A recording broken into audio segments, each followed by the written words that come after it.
देखिए, ये जो हमारा विस्थापन का बिंदु चल रहा है, इस विस्थापन के बिंदु में हमें महत्वपूर्ण तथ्य इसको ध्यान में रखना है कि हमारा जो भी संदर्भ है वो संदर्भ विस्थापन की समस्या क्यों उत्पन्न होती है। इस विस्थापन की समस्या का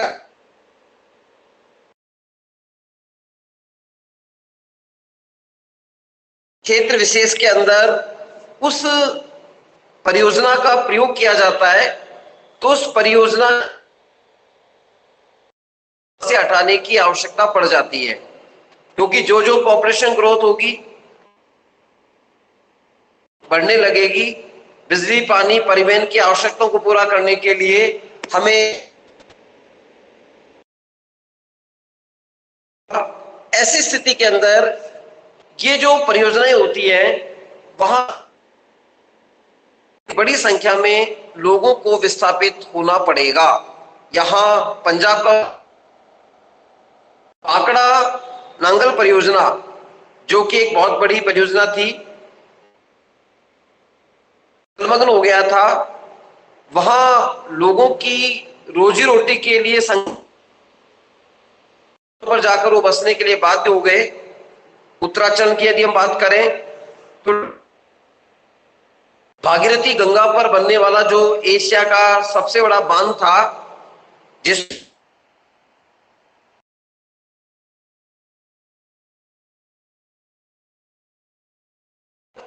जो पुराना टेरी नगर है जलमग्न हो गया था। वहां के आसपास के लोग, ये सामान्य चीज नहीं है, ये एक बड़ी चीज है। एक ऐसी अवधारणा है जो कहीं ना कहीं एक बड़े क्षेत्र के जलमग्न आधार पर वहां पर लोगों को प्रॉब्लम हुई, वहां विस्थापन की समस्या पैदा हो गई।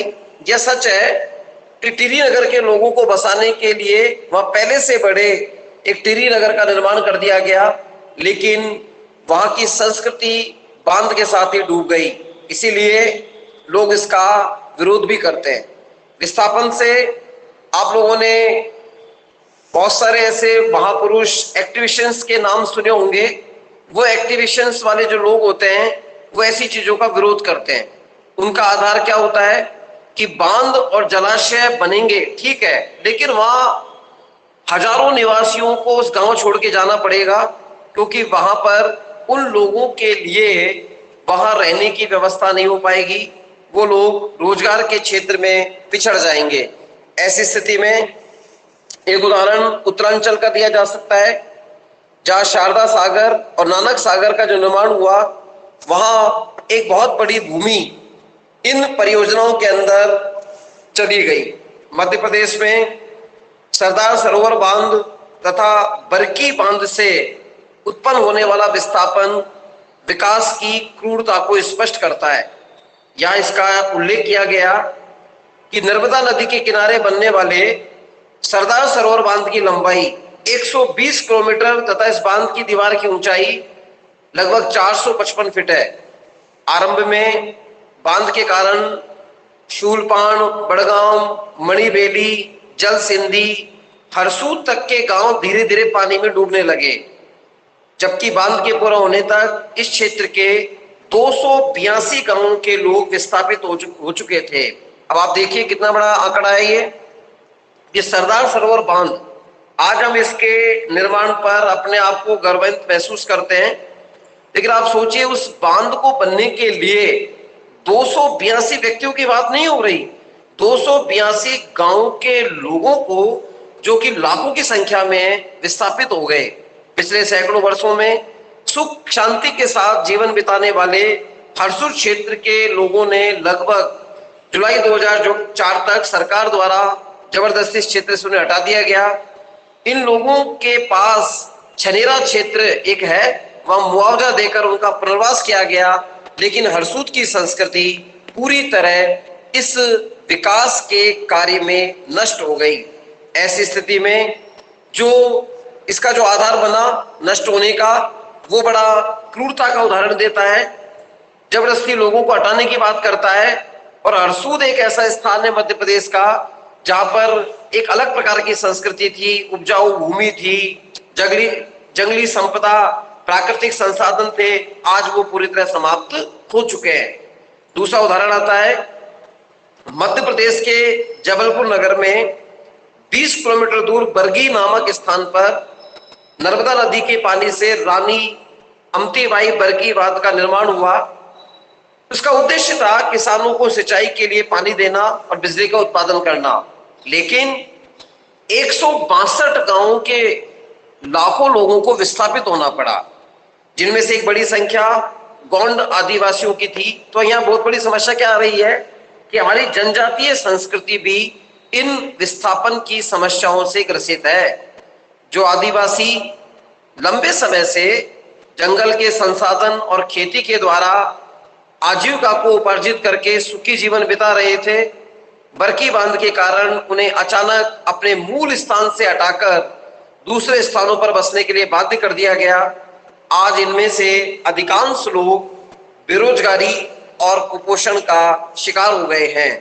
ऐसी जिंदगी जीने के लिए मजबूर हो गए हैं कि बांध से विस्थापित होकर लोगों को सरकार ने कुछ क्षेत्र हैं जैसे जमुनिया, गोरखपुर, सिंगोदा, उसमें बसाने के बाद मुआवजा भी दिया।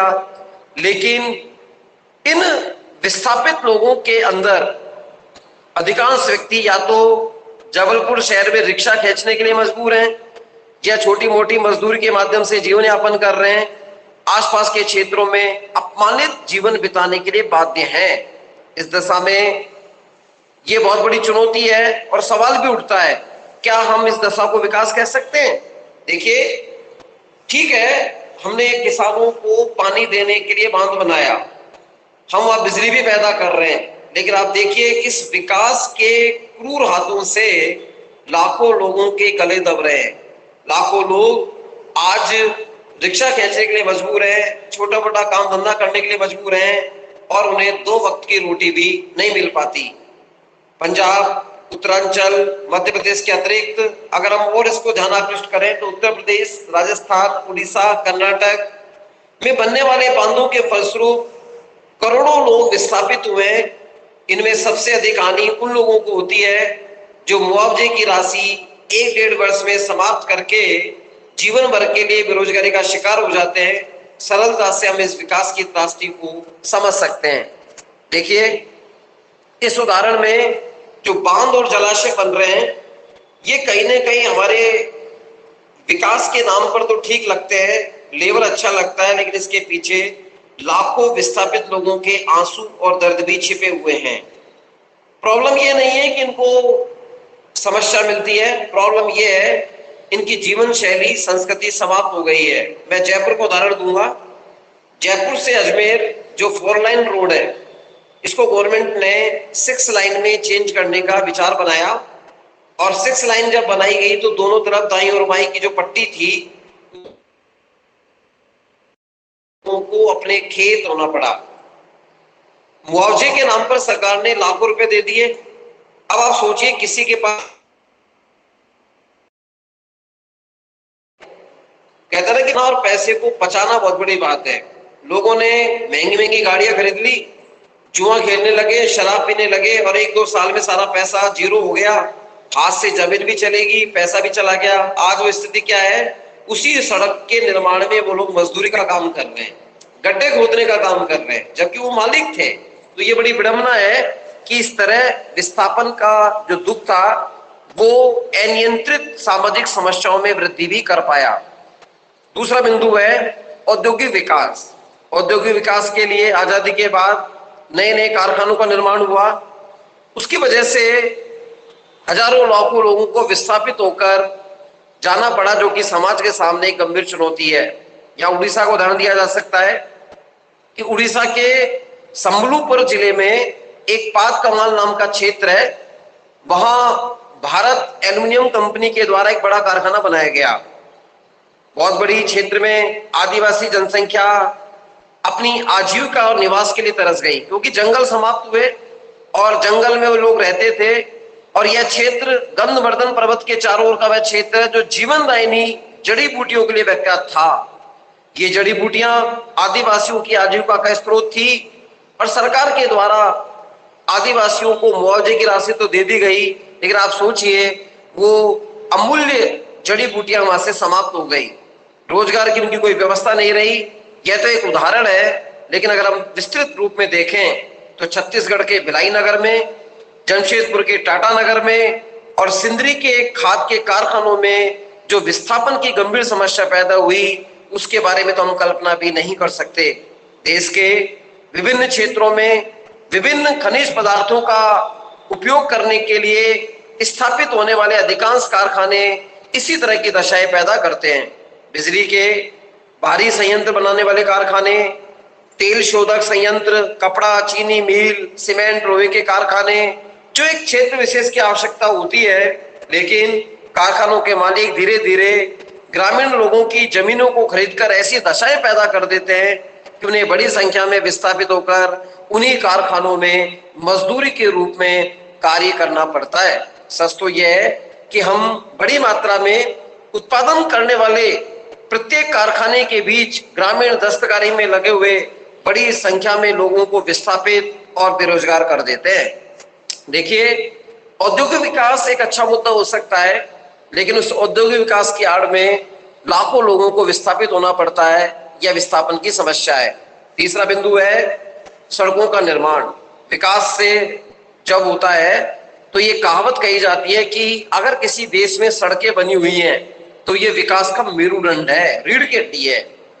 विकास से उत्पन्न विस्थापन के अंदर जब नई नई सड़कों का निर्माण होता है, राजमार्ग बनते हैं, गांव और नगरों को जोड़ने के लिए कनेक्टिंग सड़कें बनती हैं, उपमार्ग बनते हैं, तो ऐसी स्थिति में लोगों को जिनके घर आ गए, खेत आ गए, खलिहान आ गए, वहां से हटना पड़ता है। उनको मुआवजा मिल रहा है, अलग मुद्दा है, लेकिन उनकी संस्कृति वहां पे समाप्त की जा रही है। इस समय देश में सड़कों की कुल लंबाई का अंदाजा हम देखें तो 46.90 लाख किलोमीटर से अधिक है, जो स्वतंत्रता के बाद 10 लाख किलोमीटर से भी कम थी। राष्ट्रीय राजमार्ग, राज्यों के राजमार्ग प्रति वर्ष करोड़ों व्यय करते हैं, और अधिक क्यों जाए, 10वीं पंचवर्षीय योजना के अंदर तो सड़कों के निर्माण के लिए 60,000 करोड़ रुपए व्यय निर्धारित किया गया था। जब हम किसी राष्ट्रीय राजमार्ग का निर्माण करते हैं, कम एक के लिए 30 हेक्टेयर जमीन का अधिग्रहण किया जाता है। इसका तात्पर्य है कि 1000 किलोमीटर लंबे राष्ट्रीय राजमार्ग का जब निर्माण हो रहा है तो की आवश्यकता होगी। अधिग्रहण करने के लिए आप अंदाजा लगा सकते हैं कि कितने परिवार विस्थापित होते हैं। उनकी संख्या लगभग 15,000 से भी अधिक हो जाती है। तो दूसरे अर्थ में देखें तो सड़कें चल रही हैं, सड़कें बन रही हैं, विकास हो रहा है, लेकिन हमें यह भी नहीं भूलना चाहिए उस सड़क के पीछे हर 1 किलोमीटर में 15,000 लोगों को अपना घर छोड़कर एक दुख के आंसू उनके साथ बहे हैं, रोजगार उनका छिना है। आजादी के बाद रेलवे ट्रैक में बहुत ज्यादा वृद्धि हुई, और इस आधार पर जो रेलवे ट्रैक की जमीन होती है वो 200 से 400 मीटर का ट्रैक लिया जाता है, उससे भी बहुत से लोगों को विस्थापन का सामना करना पड़ा। अगला बिंदु है हमारी जो वन नीति है। इस वन नीति के कारण परंपरागत रूप से भारत की विभिन्न जनजातियों का 70% जो हिस्सा है, जो जंगली क्षेत्रों में निवास करता आया, पर्वतीय भागों में रहने वाले लोगों का भी काफी प्रतिशत उन जंगली क्षेत्रों पर निर्भर करता है। 1990 तक भारत की लगभग 9 करोड़ आबादी जंगलों से प्राप्त होने वाले पदार्थ जैसे जड़ी बूटी, पत्ते, शहद, सूखी लकड़ियां आदि के द्वारा भरण पोषण करती थी। अनेक जनजातियां जंगल में स्थित तालाब, छोटी बड़ी नदियों में मछली पकड़कर अपनी उदरपूर्ति करती थी। लेकिन गवर्नमेंट ने 1988 में एक फॉरेस्ट पॉलिसी बनाई। उस पॉलिसी के अंतर्गत विभिन्न समुदाय के लोगों को जंगल में पाए जाने वाले पदार्थों को एकत्रित करने से वंचित कर दिया गया। जो लोग घने जंगलों में झोपड़ी बनाकर रहते थे, उन्हें वहां से हटाकर सीमावर्ती खुले स्थानों पर रहने के लिए बाध्य किया जाने लगा। परिणाम स्वरूप जनजाति की जनसंख्या का एक बहुत बड़ा हिस्सा विस्थापित हो गया। भारत में अनेक जनजाति समुदाय स्थानांतरित खेती के द्वारा आजीविका उपार्जित करते थे, लेकिन नई वन नीति के कारण ये जनजातियां पूरी तरह बेरोजगार हो गई। यह समस्या आज छत्तीसगढ़, मध्य प्रदेश, गुजरात, कर्नाटक, राजस्थान के जंगली क्षेत्रों में अधिक गंभीर है। वास्तव में नई वन नीति का उद्देश्य वनों का संरक्षण करके देश के आर्थिक विकास में वनों के योगदान को बढ़ाना था, लेकिन इसमें विस्थापन की समस्या का अनुमान नहीं लगाया गया। आज हम बात करें तो भारत में इस समय भौगोलिक क्षेत्रफल के 11.48% हिस्से पर घने जंगल हैं और लगभग 8% क्षेत्र पर जंगल होने के बाद भी अपेक्षाकृत खुला हुआ क्षेत्र है। इतने बड़े क्षेत्रफल के विकास से संबंधित जो मुद्दे होते हैं उनके बारे में यदि आपकी कैलकुलेशन गलत हो जाए तो ये बहुत बड़ी बात है। पांचवा बिंदु है नगरीय सुविधाओं में वृद्धि। यह भी विस्थापन की समस्या है। भारत में जैसे जैसे नगरों की जनसंख्या बढ़ती जा रही है, यातायात की समस्या का समाधान करने के लिए, नागरिक सुविधाओं को स्थापित करने के लिए बड़े क्षेत्र की आवश्यकता होती है। यातायात को कंट्रोल करने के लिए कई जगह ट्रांसपोर्ट नगर बनाए जाते हैं, ऑटोमोबाइल नगर बनाए जाते हैं और वहां शिक्षा प्रतिष्ठान, औद्योगिक इकाई की स्थापना होती है। इसके लिए हजारों एकड़ भूमि अधिग्रहित की जाती है लोगों से। ऐसे क्षेत्र नगर की सीमा में लगे होने के कारण उन पर खेती करने वाले, सब्जी उगाने वाले किसान विस्थापित हो जाते हैं और वर्तमान में करोड़ों टन अनाज का संरक्षण करने के लिए भी सरकार को बड़े बड़े गोदामों का निर्माण करने की आवश्यकता होती है और उस भूमि को प्राप्त करने के लिए किसानों को वहां से हटना पड़ता है, अपने खेत खलिहान बेचने पड़ते हैं। नगरों का विस्तार एक अगली समस्या का बिंदु है। जो जो पॉपुलेशन ग्रोथ बढ़ती है, घनत्व तो बढ़ता है, आसपास महानगर के साथ उपनगर बनने लगते हैं। नगरीय क्षेत्र का विस्तार करने के लिए बहुत अधिक भूमि की आवश्यकता होती है। नगरों में नई नई कॉलोनियां, प्लॉट्स कटते हैं, वहां पर औद्योगिक इकाइयां बनती है। तो ऐसी स्थिति में गांवों को खाली कराकर दूसरी जगह जाने के लिए बाध्य कर दिया जाता है। भारत में महानगरों में ऐसी अनेक कॉलोनियों का विकास अब तेजी से होने लगा है, जिनमें हजारों हेक्टेयर नई भूमि की आवश्यकता होती है। नगर के बड़े बड़े बिल्डर्स ग्रामीण भूमि को सस्ते दामों पे खरीदकर उन पर बहुमंजिला इमारत बना देते हैं और सच तो यह है, इससे किसानों को अपनी भूमि की अच्छी कीमत तो मिल जाती है, लेकिन ऐसी समस्याओं का सामना करना पड़ता है जो विस्थापन की चादर के नीचे एक बड़े दुख के बादल के रूप में आती है। राजनीतिक दशाएं भी इसके लिए जिम्मेदार हैं। बहुत से प्राचीन काल में विस्थापन की समस्या का अंदाजा ही नहीं होता था, क्योंकि वहां की राजनीतिक दशाएं अलग प्रकार की थी। लेकिन प्राचीन काल में नगर राज्यों के बीच में होने वाले युद्ध विस्थापन का मुख्य कारण होते थे। आज राष्ट्र राज्यों के बीच युद्ध का विस्तार होने से बड़ी संख्या में लोगों को जाना पड़ता है और उन लोगों को विस्थापन की समस्या का सामना करना पड़ता है। भारत पाक विभाजन का बांग्लादेश बनने का 71 का उदाहरण है, जो शरणार्थियों की समस्या के लिए ज्यादा महत्वपूर्ण माना गया है। स्पष्ट है, अधिकांश विकास कार्यक्रमों को पूरा करने के लिए भूमि के एक बड़े हिस्से की आवश्यकता होती है। इसके लिए जिन लोगों ने अपनी भूमि को दिया, अपनी भूमि से वंचित हुए, काफी समय तक उन्हें विस्थापन की त्रासदी को महसूस करना होता है। इस समस्या को देखते हुए अनेक समाजशास्त्री यहाँ तक मानने लगे हैं कि विस्थापन विकास कार्यक्रमों का अनिवार्य दुष्परिणाम है। ये समाजशास्त्री इस अर्थ पे कह रहे हैं क्योंकि विस्थापन के कारण विकास कम और लोगों को प्रॉब्लम ज्यादा होती है। जिस तरह कोई व्यक्ति बीमार हो गया और उसे अंग्रेजी दवाई दी जाती है, बीमारी तो ठीक हो गई, लेकिन उस अंग्रेजी दवाई के केमिकल से उसकी बॉडी पर साइड इफेक्ट होने लगते हैं। कार्यक्रमों से साइड इफेक्ट का परिणाम होती है। वास्तविकता यह है कि विकास कार्यक्रमों ने आज प्रत्यक्ष विस्थापन के साथ साथ अप्रत्यक्ष वृद्धि की है। विद्युत उत्पादन, नगरों के निर्माण के लिए बड़े बड़े बांध, जलाशय बनते हैं, तो बांधों की दीवारों के टूटने, भूकंप के कारण क्षतिग्रस्त होने से समीप के सैकड़ों हजारों गांव में जलमग्नता हो जाती है। इन विस्थापन की तरह जीवन है। अतः स्पष्ट है कि सामाजिक आर्थिक विकास के लिए विकास कार्यक्रम जरूरी हैं, लेकिन इससे पैदा होने वाले विस्थापितों के पुनर्वास पर भी उतना ही अधिक ध्यान देना आवश्यक है। योजनाओं की व्यावहारिकता और जन कल्याण के प्रति ईमानदारी से हम इस लक्ष्य को प्राप्त कर सकते हैं। देखिए, यह जो बिंदु है, इस बिंदु के माध्यम से हम ये समझ पाए कि विस्थापन